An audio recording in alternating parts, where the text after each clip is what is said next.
সালামু আলাইকুম। পঞ্চম শ্রেণীর বাংলাদেশ ও বিশ্ব পরিচয় বই নিয়ে ধারাবাহিকভাবে আলোচনা করছিলাম। তার ধারাবাহিকতা এখন তোমাদেরকে অনুশীলন সমাধানটি দিব।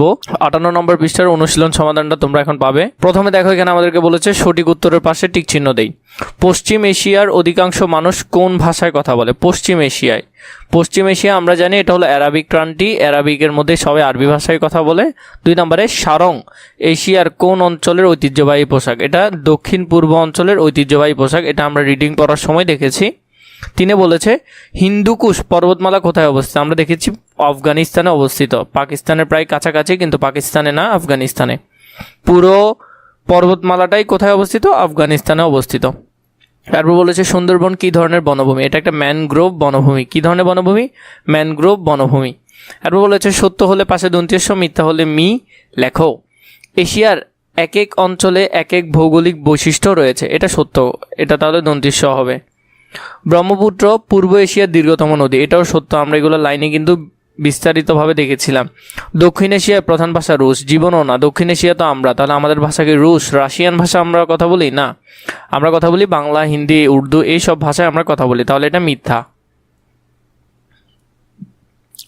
ইরান ও ইন্দোনেশিয়ার মানুষ একই ধরনের পোশাক পরিধান করে। এটা মিথ্যা। ইরানি পোশাক একরকম, ইন্দোনেশিয়ান পোশাক আরেক রকম, তাহলে এটাও মিথ্যা হবে। মিয়ানমার বাংলাদেশের একটি প্রতিবেশী দেশ। এটা সত্যি, আমাদের প্রতিবেশী দেশ হলো মিয়ানমার, তাহলে এটা হবে সত্য। গতে বলেছে বাম পাশের শব্দগুচ্ছের সাথে ডান পাশের শব্দগুচ্ছ মিল করি। আরব মরুভূমি, এটা হলো কোথায়? পশ্চিম এশিয়া। আরব মরুভূমি কোথায়? পশ্চিম এশিয়ায়। সুন্দরবন দক্ষিণ এশিয়া, মানে আমাদের অঞ্চলের দিকে, দক্ষিণ এশিয়া। এরপর হচ্ছে বর্নিও রেইন ফরেস্ট, এটা হলো কোথায়? এটা হলো দক্ষিণ পূর্ব এশিয়ায়। এগুলো আমরা রিডিংয়ে দেখেছিলাম। ইয়াংশিকিয়াং, এটা হলো পূর্ব এশিয়ায়, মানে চীনে। কোথায়? চীনে। তো সুন্দর করে দাগাইতে পারবে। তারপর দেখো সংক্ষিপ্ত প্রশ্ন উত্তর। এশিয়ার ভৌগোলিক ভিন্নতার 3টি উপাদানের নাম লেখো। আমরা আগে এগুলো দেখব। ইয়াংশিকিয়াং বিখ্যাত কেন? পশ্চিম এশিয়া ও পূর্ব এশিয়ার সাংস্কৃতিক বৈশিষ্ট্যের মধ্যে 2টি পার্থক্য লেখো। প্রথমে যেটা দিয়েছে এশিয়ার ভৌগোলিক বিভাজনের 3টি উপাদানগুলো কি কি? প্রথমটা হবে পর্বত, নদ নদী, মরুভূমি, এগুলা। ইয়াংশিকিয়াং কেন বিখ্যাত? ইয়াংশিকিয়াং এশিয়ার দীর্ঘতম নদী এবং চীনের প্রধান নদী, এই জন্য এটি মূলত বিখ্যাত। তাহলে 2 নম্বরের উত্তর এখান থেকে লিখতে পারবে, 2 নম্বরটার উত্তর।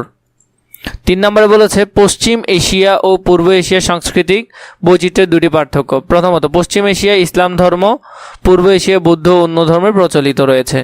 এরপর হলো পশ্চিম এশিয়ায় আরবি ভাষা প্রচলিত, পূর্ব এশিয়া চীন জাপানি ভাষা প্রচলিত। তো এগুলো এখান থেকে সুন্দর করে লিখতে পারবে। এরপর দেখো 6 নম্বরে বর্ণনামূলক প্রশ্ন। আগের মতো করে আমি তোমাদেরকে বর্ণনামূলক প্রশ্নগুলো ছোট করেও দিব, আবার পরীক্ষায় লেখার জন্য বড় করেও দিব।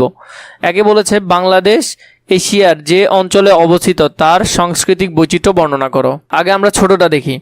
বাংলাদেশের যে অঞ্চলে এশিয়া অবস্থিত তার সাংস্কৃতিক বৈচিত্র্য। বাংলাদেশ দক্ষিণ এশিয়ায় অবস্থিত। এখানে ইসলাম প্রধান ধর্ম হলেও হিন্দু, বৌদ্ধ, খ্রিস্টান ধর্মের মানুষ বসবাস করে।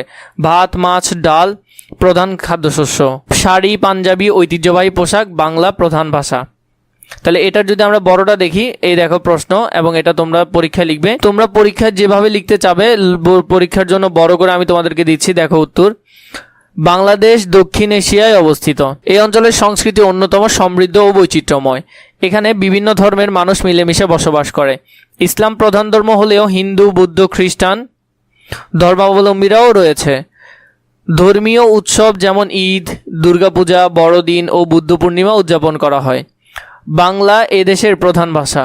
এছাড়া বিভিন্ন ক্ষুদ্র নৃগোষ্ঠীর নিজস্ব ভাষা রয়েছে। বাংলাদেশের মানুষের খাদ্যাভ্যাসেও বৈচিত্র্য দেখা যায়। ভাত, মাছ, ডাল, সবজি, মাংস ইত্যাদি প্রধান খাদ্য। পহেলা বৈশাখে পান্তা ইলিশ খাওয়ার প্রচলন রয়েছে। পোশাকে ঐতিহ্য স্পষ্ট। নারীরা শাড়ি ও সালোয়ার কামিজ পরেন, পুরুষরা পাঞ্জাবি, লুঙ্গি, পায়জামা পরেন।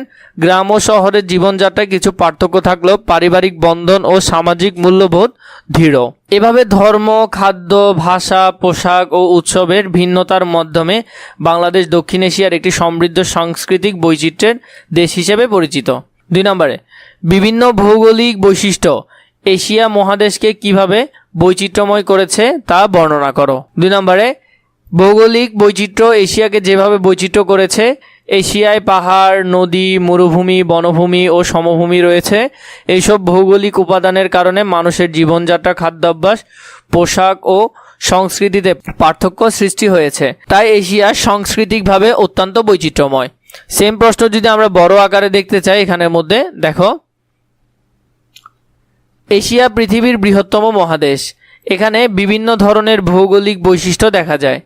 উচ্চ পর্বতমালা, বিস্তীর্ণ সমভূমি, মরুভূমি, নদ নদী, বনভূমি ও উপকূলীয় অঞ্চল। হিমালয় পর্বতমালা এশিয়ার জলবায়ু ও মানুষের জীবনযাত্রায় গুরুত্বপূর্ণ প্রভাব ফেলেছে। মরুভূমি অঞ্চলে যেমন আরব মরুভূমিতে পানির অভাব থাকায় মানুষের জীবনধারা ভিন্ন। আবার গঙ্গা ব্রহ্মপুত্র অববাহিকায় উর্বর ভূমির কারণে কৃষি নির্ভর সমাজ গড়ে উঠেছে। শীত প্রধান উত্তর এশিয়ার মানুষ গরম পোশাক ব্যবহার করে এবং খাদ্যাভ্যাসেও মাংস ও দুগ্ধজাত খাবার বেশি। অন্যদিকে দক্ষিণ ও দক্ষিণ পূর্ব এশিয়া উষ্ণ ও আর্দ্র জলবায়ুর কারণে মাছ, ভাত ও মশলাযুক্ত খাবার জনপ্রিয়। ভৌগোলিক অবস্থান, ভাষা, ধর্ম, পেশা ও সংস্কৃতির উপর প্রভাব ফেলেছে।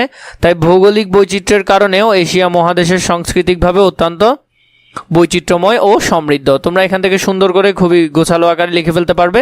ইনশাল্লাহ পরবর্তীতে প্রয়োজন হলে নিশ্চয়ই আমাকে কমেন্ট করে জানাবে।